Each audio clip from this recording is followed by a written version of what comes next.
కానీ మాట మీద ఆయన మాట మీద ఉన్నాడు, మాటతో ఉన్నాడు. మాటలో కష్టపడి మన పక్షమున ప్రాణం పెట్టి ఆయన రక్తము విరామము లేకుండా ఇప్పటికీ మనకు తోడుగా ఉంది. విరామము లేకుండా మన పక్షాన ప్రార్థన ఆయన ఇంకా చేస్తున్నాడు. మరి మనమేం చేస్తున్నాం? మనం ఎలా ఉంటున్నాం? ఒకసారి చూడండి. ఆదికాండము 44వ అధ్యాయం 10. ఆదికాండము 4వ అధ్యాయం 10వ వచనం. అప్పుడు ఆయన నీవు చేసిన పని ఏమిటి? నీ తమ్ముని రక్తము యొక్క స్వరము నేలలో నుండి ఎక్కడి నుండి అంట? నేలలో నుండి మొరపెడుతున్నారు. ఏ పేరు అయినటువంటి తన రక్తము నేలలో నుండి దేవుడికి మొరపెడుతున్నప్పుడు దేవుడి రక్తము నీ కొరకు నా కొరకు మరి నిశ్చయంగా విరామం లేకుండా మొరపెడుతున్నప్పుడు నీవెట్టుండాలి? నీవెట్టుంటున్నావు? నువ్వు ఏ రీతిలో ఉంటున్నావు? నీ క్రమం ఎలా ఉంటుంది? నీ పద్ధతి ఎలా ఉంటుంది? నీకు ఇచ్చిన సన్నిధి అనుభవంలో నీవు కట్టుకుంటున్నావా? నీకు ఇచ్చిన ఆయన కృపను, దయను, ప్రేమను నీవు పొందుకొని ఉన్నావు. ఆ ప్రేమకు దూరం అవుతున్నావా? ఎలా ఉంటున్నావు? ఒకసారి చూసుకోండి. ఆ ప్రియమైన దేవుని బిడ్డలారా, దేవుని సంగమా, మనం ఎలా ఉంటున్నాం? మనం ఎక్కడ ఉంటున్నాం? మన ఆలోచన ఎలా ఉంది? మనం ఏ రీతిలో ఉంటున్నాం? మనం ఏ క్రమంలో ఉంటున్నాం? దేవుడు ఇచ్చిన ఆజ్ఞలతో ఉంటున్నావా? దేవుడి క్రమంలో ఉంటున్నావా? దేవుడికి వ్యతిరేకమైన క్రమంలో ఉంటే దేవుడు మన కొరకు రక్తాన్ని చిందించాడు. కయ్యూరు తమ్ముడైన హేబెలు రక్తమే మొరపెట్టినప్పుడు యేసు మన కొరకు రక్తాన్ని చిందించాడు. మన పాపాల కొరకు రక్తాన్ని చిందించాడు. మన బాధల కొరకు రక్తాన్ని చిందించాడు. మన బిడ్డల భవిష్యత్తు కొరకు ఆయన ముందుగానే ఆయన అమూల్యమైన రక్తాన్ని చిందించిన దేవుడు విరామము లేని మొర నిత్యము నేల మీద నుండి ఆకాశం మండలంలోకి మొర ఎడతెగక వెళ్తుంది. మీరు జాగ్రత్తగా చూసుకోనండి. మనుషుడి రక్తమే దేవునికి మొరపెట్టినప్పుడు దేవాది దేవుడైన యేసు రక్తము, నజరేయుడు రక్తము నిత్యము మొరపెట్టదా? మొరపెట్టింది. మనం అబద్ధమాడినా మొరపెట్టింది. మనం క్రమం తప్పినా మొరపెట్టింది. మనం ఇచ్చిన మాట నిలబెట్టుకోకపోయినా మొరపెట్టింది. నీవు దేవుని సన్నిధానికి, దేవుని సన్నిధికి, ఆయన అనుభూతికి నీవు దూరం అయిపోతున్నా మొరపెట్టింది. ఆయన క్రమం ఎప్పుడు మొరపెడతానే ఉంటాడు. యేసయ్య ఇప్పుడు విజ్ఞాపనం చేస్తూనే ఉన్నాడని బైబిల్లో ఉంది. ఆ పక్షాన్ని ఎప్పుడు విజ్ఞాపనం చేస్తున్నాడంట. మరి మనం ఎలా ఉంటున్నాం? మన క్రమం ఎలా ఉంటుంది? గుర్తు పెట్టుకోండి, దేవుడి రక్తం ఎప్పుడు కూడా ప్రోక్షింపబడి ఉంటుంది. క్రమం ఎప్పుడు తప్పిపోదు. క్రమంలోనే ఉండాలి. క్రమబద్ధంగా మనం ఉండాలి. నిర్గమాకాండము 12వ అధ్యాయం 23వ వచనం. నిర్గమాకాండము 12వ అధ్యాయము 23వ వచనం. యెహోవా ఐగుప్తీయులను హతము చేయుటకు దేశ సంచారము చేయుచు ద్వారబంధపు పై కమ్మి మీదను 2 నిలువు కమ్మీల మీదను ఉన్న రక్తమును చూచి యెహోవా ఆ తలుపులను దాటి పోవును. చూడండి, ఆయన రక్తము ఇంటి ద్వారముల మీద, ఇంటి కమ్మెల మీద ఉన్నప్పుడు దేవుని ఉగ్రత కానీ, శోధన కానీ, రోగము కానీ ఏది వచ్చినాను ఆయన రక్తము నీ గృహం మీద, నీ ఇంటి ద్వారముల మీద, కమ్మెల మీద ఉన్నప్పుడు ఆ రక్తాన్ని చూసి ఆయన శాపం కానీ, కోపం కానీ లేదా సాధారణంగా పుట్టించే రోగము కానీ వాడు పుట్టించే గలిబిలి కానీ నీ ఇంటి మీదకే రాదు. ఎందుకు అంటే అక్కడ దేవుని రక్తము గుమ్మాల మీద మీల మీద ఏం రాసుకుంటున్నాం? ఇంటి గుమ్మాలకు ఏం రాస్తున్నాం? మరి యేసు రక్తమే మనకి. ఆయన ఏమన్నారు పాత నిబంధనలో కూడా, నా కమ్మెమ్మల మీ ఇంటి ద్వారముల మీద, మీ ఇంటి గుమ్మముల మీద మా రక్తమును, బలిపీఠం దగ్గర ప్రోత్సహించిన రక్తమును నీవు రాసుకున్న ఎడల ఏ కీడు ఏ తెగులు నీ గుమ్మములకు రాదు. ఇంకా అంత విరామం రాకుండా ఆ రక్తం మన కొరకు నిలబెడుతుంది. మరి మనం ఎలా ఉంటున్నాం? మనం కరెక్ట్గా ఉంటున్నామా? చూడు మత్తయి సువార్త 5వ అధ్యాయం 44వ మాట. మత్తయి సువార్త 5వ అధ్యాయం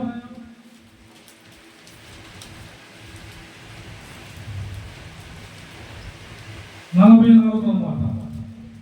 నేను మీతో చెప్పున్నదేమనగా, మీరు పరలోకమందున్న మీ తండ్రికి కుమారులై ఉండునట్లు మీ శత్రువులను ప్రేమించుడి, మిమ్మును హింసించు వారి కొరకు హల్లెలూయా. వీటిల్లో ఏ ఒక్కటన్నా చేతనం ఉన్న వాళ్ళు చేతులు అంటారమ్మా. చెప్పా కదా, మీ శత్రువులు మీరు పక్కపక్కన కాదు, సంఘ కాపరిని.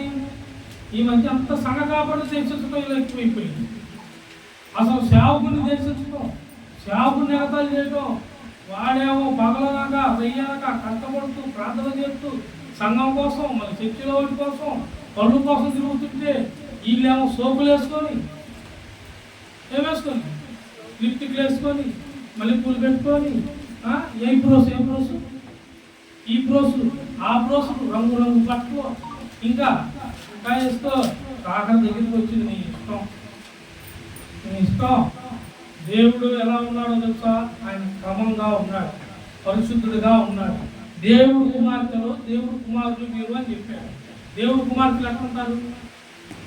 దేవుడు కుమార్తెలు ఎట్లుంటారు? దేవుడు కుమారులు, దేవుడు కుమార్తెలు అంటే దేవుడు ఆడున్నాడు. పరలోకంలో.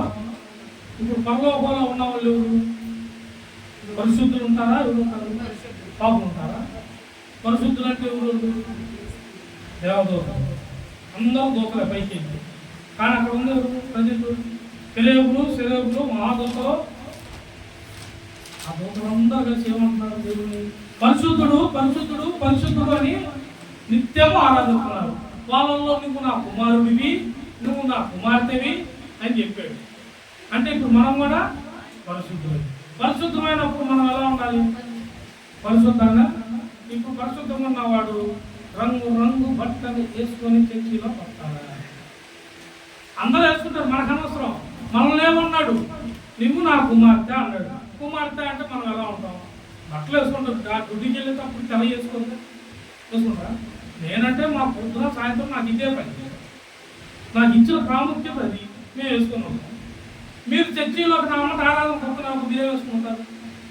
మీరు కూడా మామూలు పనులకు వెళ్తున్నారు, వేసుకుంటారు.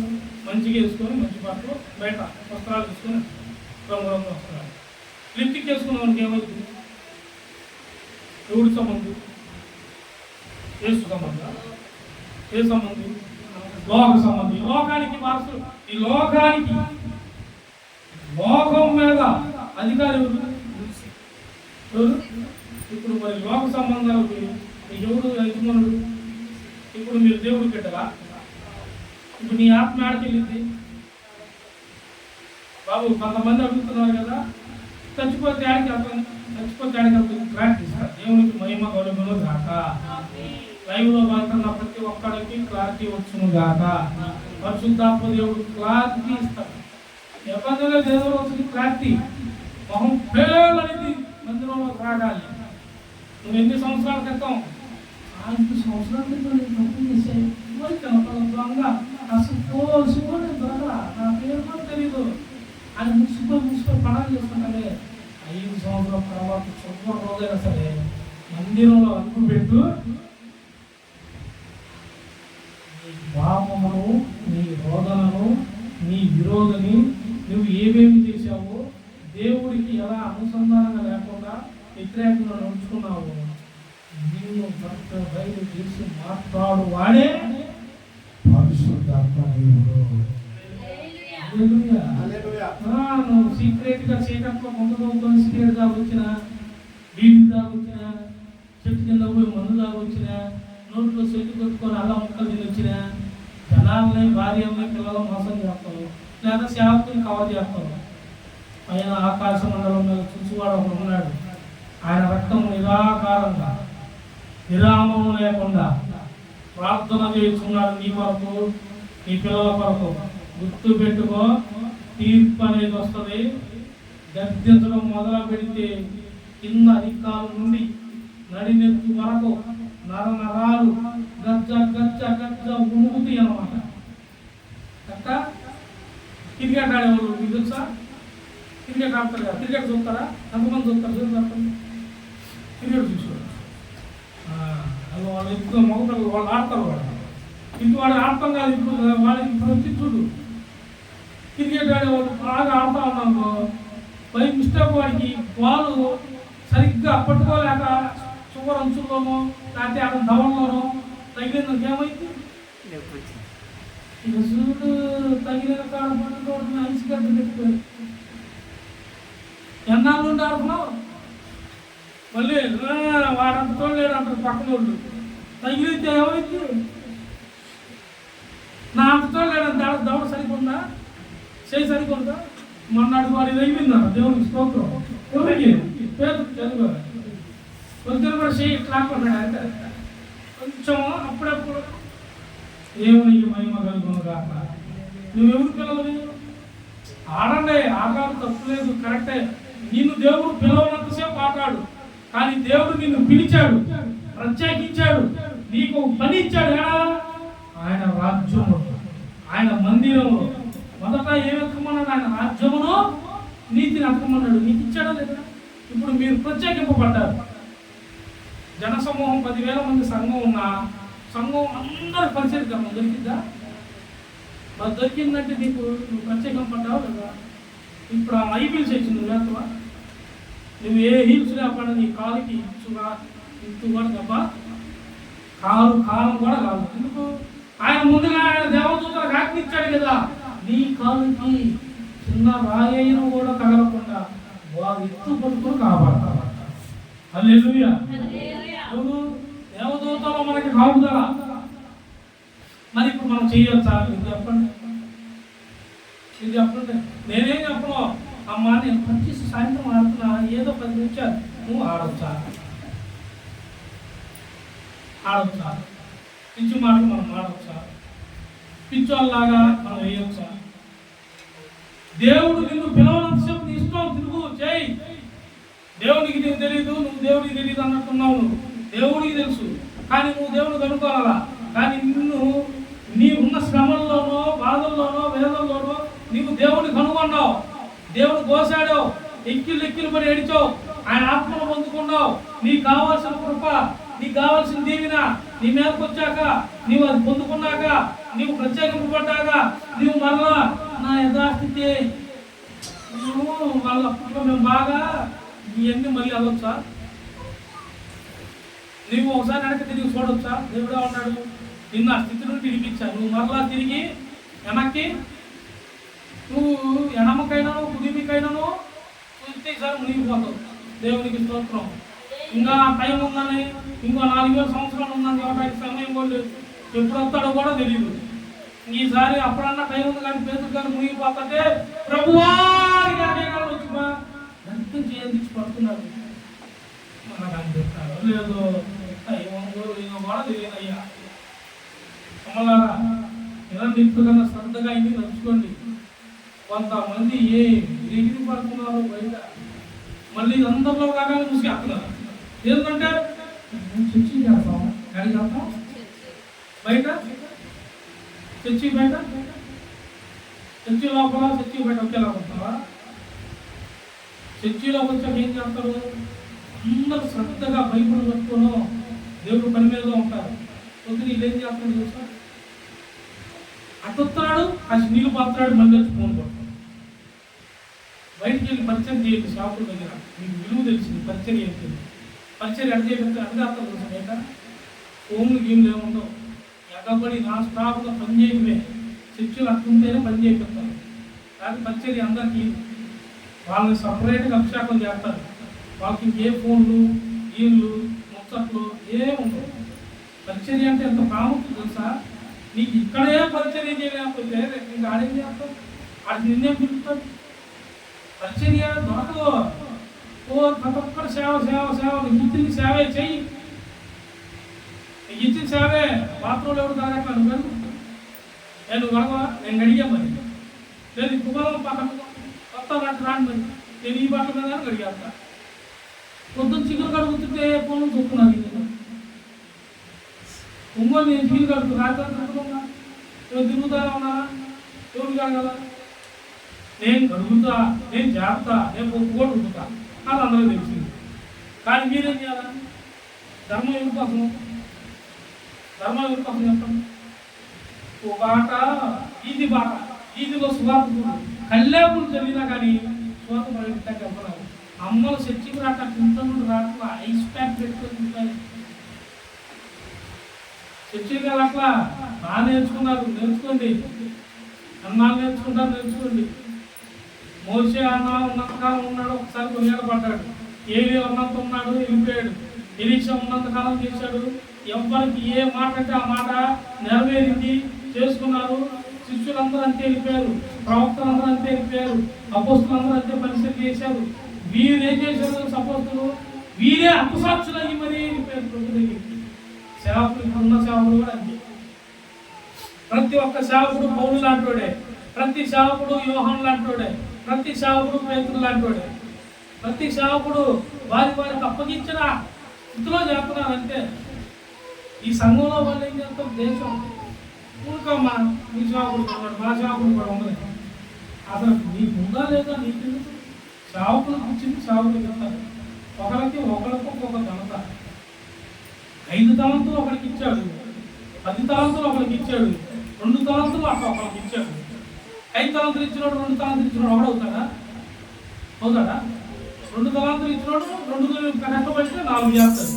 5 ఇచ్చినోడు 10 చేస్తాడు. దేవుడు ఏం చేశాడు? 5 తలంతులు ఇచ్చినోడు 10 చేశాడంట. 2 తలంతులు ఇచ్చినోడంట మీరు అట్టిది కాకుండా మీరంటారు సగం చేసి సగం అంత అవకాశమే.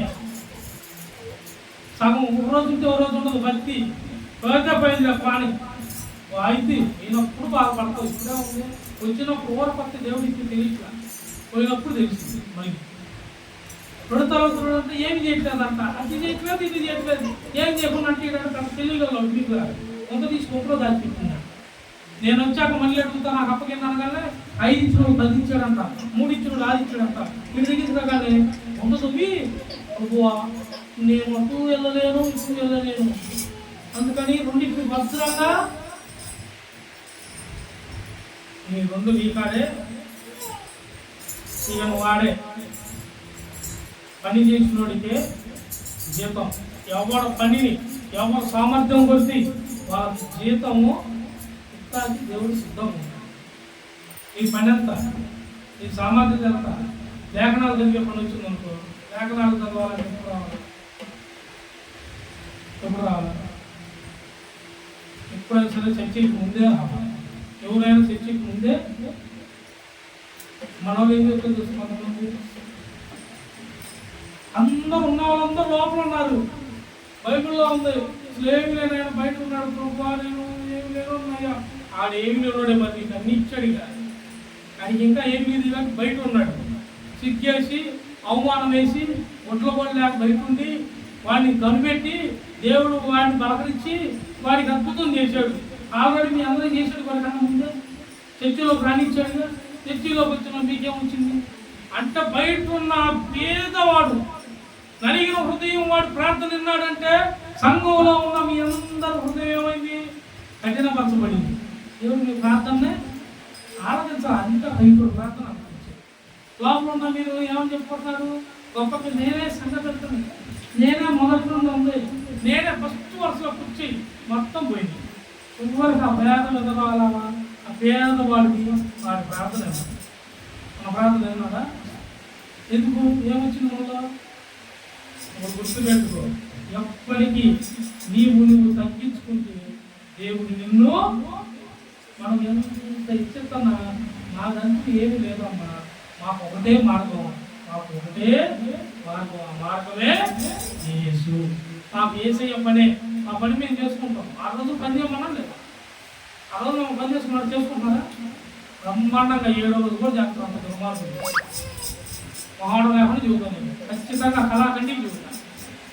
ఎందుకంటే కొంతమంది అప్పుడు సంఘంలో బిడ్డలు అయిపోతారని, సంఘం తగ్గిపోతే బాగాదని. నాకు అదే లేదు, ఒక్క నేర్పరిచిన దేవుడు సంతోషపడతాను. మహాడు లేకుండా చెబుతాను. మళ్ళీ పూలు పెట్టుకోవడం మాట్లాడలేదు. అది చెప్పకుండా మీరేం చేస్తారు? ఇప్పుడు ఆ పూలు పెట్టుకొని దాని బిడ్డలు చేసుకొని ఖచ్చితంగా తయారయ్యి ఏదో రోజు ఒకరు వెనకాల ఉన్న వాళ్ళు లేచి అడుగుతారు. అప్పుడు ఏం చేస్తారు? అదే ముందుగా ఖండిస్తే 1-2 సార్లు దేవుడు ఖండించాడు అనుకో, అప్పుడు మీరేం చేస్తారు? అవును కదా, దేవుడు ఈ రీతిలో నడుచుకున్నాడు, మనం ఈ రీతిలోనే. అది విరామం లేకుండా మనది సన్నిధికి వస్తే ఆయన విరామం లేకుండా నీతో మాట్లాడుతాం. ఆయన మాట్లాడుతూనే ఉంటాడు. భూమి కాదు ఏదే అడ్డవలసిన సరే దాన్ని గట్టెత్తాడు. భూమి ఆ రక్తమును కప్పివేయము. నేను నా బిడ్డలతో మాట్లాడుతున్నా, విరామం లేకుండా వారి కొరకు ప్రార్థన చేస్తున్నా, వారి ఎదుగుదల కొరకు ప్రార్థన చేస్తున్నా, వారి పరలోక రాజ్యం రావడానికి ప్రార్థన చేస్తున్నా, అపవాదు నుండి విడుదల పొందుటకు విరామం లేకుండా మళ్ళీ ప్రార్థన చేస్తుంది.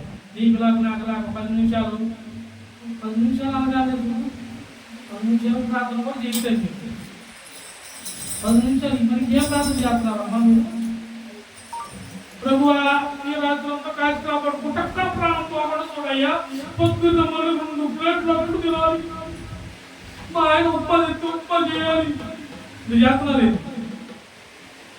మగవాళ్ళు పొద్దున్నే బాగా కానీ వెళ్ళాలి. ప్రభువా రేపు పక్కన మా ఫ్రెండ్ పెళ్ళి ఉంది, మా ఇంటి పక్కన ఆయన పంచన ఉంది, అందులో పోయి నువ్వేం చేయాలా? గాజులుగా దేవునికి స్తోత్రం కలుగునుగా. గాజులుగా ఏం చేస్తున్నారు, ఏం మాట్లాడుతున్నారు, ఏం చేస్తున్నారు విజయ తెలియట్లా. మనం ప్రార్థన ఎలా చేయాలా? నిరాకరంగా దేవుడే చేస్తున్నప్పుడు మనం ఎలా చేయాలా? వాళ్ళు ఇప్పుడు కన్నా సరే శ్రద్ధ కలిగించాయా, కొంచెమన్నా నీ మీద ఆసక్తి కలిగించు. తప్పు చేసాం తండ్రి, కనుగొన్నాం, మా పక్షం వచ్చావు, బాప్తీసం తీసుకున్నాం. దేవా సాతాను గారు ఏడో తప్పు చేశాడు, మోసపరిచాం, మేము మోసపోకూడదు దేవా. ఎప్పుడు వాడిని మేము గర్జించాలి, నీతోనే ఉండాలి. ప్రార్థన చేస్తున్నారా? అక్కడ ప్రార్థన చేస్తున్నాను. అసలు నాకేం పని అన్న ప్రార్థనతో? నువ్వు ప్రార్థన చేయమంటావు కానీ ఇన్ని చెప్తుందా? కాకపోతే నువ్వు ప్రార్థన చేయమన్నావు, ప్రభు నా కూర్చొని అన్నం కాలం చేస్తాను, ఇంకేం చేయాలా? బయట భోజనాలు పెడుతున్నా, రాత్రి ప్రార్థన చేసావు కదా, రోడ్డు మీద భోజనాలు పెడుతున్నా, తింటావా? ఏ భోజనాలు కూడా నీకు పోయి తింటావా? ఇంట్లో నీకు బియ్యం ఉంది, కూరగాయలు ఉన్నాయి, మాంసం కూడా ఉంది మొన్న. అయినా సరే ఈ మొదలు పెట్టుకొని బయట భోజనాలు వస్తున్నాయని పోయి తింటావా? నీ అంత బుద్ధి తక్కువడు. మరి ఇంట్లో ఏంటి పాడైపోతాయి? పాడవుతే నిన్ను పిలిచాడు అనుకో, నీ తెలిసినోడు పిలుస్తారు పిలవరా? వాళ్ళు నిన్న నైటే చెబుతారు ఇవ్వాలంటే. అప్పుడు ఏం చేస్తాను? ఇవాళకి ఏమి సిద్ధపడవు, ఏమి ఇంట్లో చెయ్యవు. ఎందుకు? ఫంక్షన్కి వెళ్ళాలి కాబట్టి, వాళ్ళు పిలిచేది కాబట్టి, నువ్వు కూడా వెళ్ళాలి కాబట్టి. ఉన్నది చెప్పనా, అంతా ముందే వెళ్ళాలి కాబట్టి కాదు. నేను అంతా ముందే వెళ్ళాను, చదివి పెట్టాము. మళ్ళీ ఇప్పుడు కూడా వెళ్ళి చదివితే రేపు మా అమ్మాయికి మొత్తం నేను 2 సార్లు పెడితే వాళ్ళు 4 సార్లు, ఎన్నిసార్లు ఇప్పుడు 2 చెల్లిస్తారు. నాకు ఇదో నేర్చుకున్నారు. అందుకు తింటే మా వాడు పిలిచాడని ఎవరో, నేను బింది పెట్టాను అనుకో, పెద్ద గంగాళం పెడతానని అంటారు. నేను పెట్టేదాకా కూడా స్వార్థమే. ఎంత సొమ్ము పెట్టినాడు, ఇక నేను సొమ్ము పెట్టాడు, బిందిని ఎత్తడిగా మా అమ్మాయికి చేస్తాడు. నువ్వు ఏదో రోజు పట్టపోయిందా పడతాడు బిందితో. దేవునికి స్తోత్రం కలుగుతుందా? దేవుడిని నేర్చుకున్నారు బాగా. చదివి కుక్కలు కూడా ఉంటాయి చూశాను ఇళ్ళలో, నేను చూసా. ఆడు పోయి ప్రార్థన చేయమని చెప్పి కింద కూర్చోక ఆ సైనికుడు రాసిన అమ్మాయి ఏం చేసింది ఒకసారి పెళ్ళి ఫస్ట్ గా నచ్చడి ప్రార్థన చేయండి అంది. అదమ్మా అందరికి కాదు కాదు నచ్చడి చేయండి అంది. పక్కనోడికి సైనికుడు నా చేతిలో పెట్టింది కాదు నా చేతిలో సైనికుడు ఉప్పు పెట్టి కాలం మీద పెట్టింది. ప్రార్థన చేయాలి. నేను ప్రార్థన చేసి బుక్ ఏందని గుర్తించగానే అంకమ్మరావు 850 రూపాయలు, చిరగాపత్రి సుందర్రావు 950 రూపాయలు, 1116 కడవ పగీటు ఇత్తడి బిందె అని మొత్తం రాసింది. దేవునికి స్తోత్రం కలుగును. ఏమ్మా ఈ బుక్కులు ఏం చెప్తే వరుసగా అన్ని కరెక్ట్గా రాసి ఉంటే మళ్ళీ ఎందుకు గుర్తు పెట్టుకొని వాళ్ళకే ఇయ్యాల పాస్టర్ గారు అన్ని కరెక్ట్గా మా అమ్మ మొత్తం చెప్పింది. రూపాయలు కూడా ఫుల్ పోకుండా రాయి. ఆ డబ్బు ఒక్కడ కూడా మిస్ అయిందో తనతో పక్కన కూర్చున్న మాట చెప్పేస్తాడని చెప్పింది. దేవునికి స్తోత్రం. మీ అమ్మలు చెబుతున్నారా? చెబుతారు లేదు కాటి బాగా చెబుతారు. ప్రార్థన చేయండి అమ్మా చెబుతారా? ఇది అప్పుడు వాక్యం అరే ఒక్క పూట నా శివరైనా ఇనురా అని కొడతారా? తప్పే అంత కొట్టరు. డబ్బులు లేరా ఎట్లా? డబ్బులు డబ్బులు డబ్బులు అడుక్కో పొచ్చి పెట్టుకొని డబ్బు డబ్బు అని ప్రార్థన చేయరా అడిగే ఎప్పుడన్నా వాక్యం చదువురా అని ఎప్పుడన్నా అడిగా నీ మాటకి మళ్ళీ ప్రభువా మా అబ్బాయి మా అమ్మాయి మా అల్లుడు నా కోడలు నిత్యము ప్రభువా నిత్యం ఏం చేయడానికి నీ కోడలు దేవుడు ఏమైనా మొదలుపెడతాడు విరామం లేకుండా నా బిడ్డలు ఆశీర్వదించాలి ప్రభువా, వారు ఆశీర్వదించబడాలి. పాపంలో వారు వెళ్ళకూడదు, నరలోకంలో వాళ్ళు వెళ్ళకూడదు, సాతాను గారు వారి దగ్గరికి రాకూడదు. వారు నా బిడ్డలు, నేను రక్తము చిందించి వెల ఇచ్చి కొన్న బిడ్డలో అని విరామం లేకుండా ఆయన మొదలుపెడుతున్నాడు. మనం ఒక్కడన్నా మొదలుపెడుతున్నామా? ఈ ప్రభు వల్ల దినమేందుకుంటున్నాం.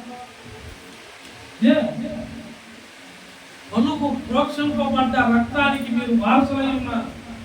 ఇది ఏ జనమేది? దేవుని రక్తం, దేవుని శరీరం తీసుకుంటారు లేదా? తీసుకోరా? మనకి విలువైన శరీరం రక్తం ఈరోజు వస్తుందా లేదా? అందుకని ఎవరు మనం చేస్తున్నామో ఎట్లేదా? మరి అంత అమూల్యమైన రక్తం చేసుకున్నప్పుడు మనం ఎలా ఉండాలమ్మా? ఎలా ఉండాలా? దేవుడు అందుకే చెప్పాడు. పోయిన వారం కూడా విన్నారా? పోయిన ఆదివారం మాత్రం జ్ఞాపకం ఉందా? అడిపోయిన ఆదివారం మాత్రం ఎవరైనా తెలిసి తెలియకుండా ప్రభు బాలలో చేస్తే ఏమవుతారు? రోగులకు రోగాలు వస్తున్నాయి, అంశం పడతారంట. ఇంకా ఎక్కువ చేస్తే చెప్పకూడని మాట చెప్పాడు. మరణానికి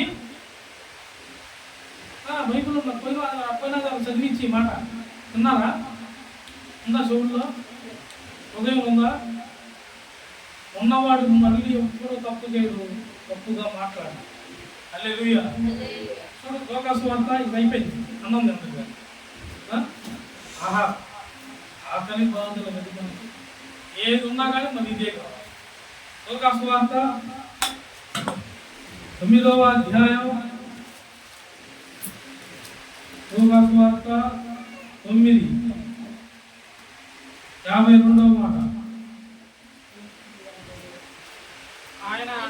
ఆయన యెరూషలేమునకు వెళ్ళుటకు మనసు స్థిరపరచుకొని తనకంటే ముందు చూసారా ఎవరు పంపించాడు? దూతలను. మనసు స్థిరపరచుకున్నాడు. ఎవరి కోసం? మన కోసం. నువ్వు తప్పు చేస్తున్నావని తెలుసు, నువ్వు మాట ఇచ్చి తప్పుతున్నావని తెలుసు, నువ్వు యథార్థత కోల్పోతున్నావని తెలుసు, దేవుడు అంటే భయభక్తులు లేకుండా నటిస్తున్నావని తెలుసు. కోపపడ్డాడంటే ఏమైపోతాం? శూన్యం. ఒకసారి కోపపడ్డాడు దేవుడు, ఏమైంది? జరప్రాయం వచ్చి మొత్తం చెట్టు లేదు, మొక్క లేదు, పచ్చి లేదు, జంతువు లేదు, పుట్టుకో లేదు. రావు ఆవుతో ఉన్న జంతువు పక్షి కాగి తగ్గితే ఇంక ఎవ్వడు కూడా రావు సంబంధించిన వాళ్ళే ఉన్నారు. మావుతో ఎక్కిన జత ఎద్దులు, ఏనుగులు, గాడిదలు, పక్షులే ఉన్నాయి. అయితే అన్ని మనుషులందరూ మరి ఈ దినాన ఆయన మరలా ఉంటాడు. ఉగ్రత రేపు రాకడంటే అదే. గుర్తు పెట్టుకోండి. మీరేందో సింపుల్గా తీసేస్తున్నారు దేవుణ్ణి, సింపుల్గా అనుకుంటున్నారు. ఇదేముందని అనుకుంటున్నారు, అదేముందని అనుకుంటున్నారు. నువ్వు ఏడున్నా, పైన ఉన్నా, పాతాల లోకంలో ఉన్నా రేపు పిలిచి మరి తీర్పు తీరుస్తాడు. ఆ రోజు ఉగ్రత ఆయన చూడటానికి వణుకొచ్చింది. చూడటానికి సరిపో మనం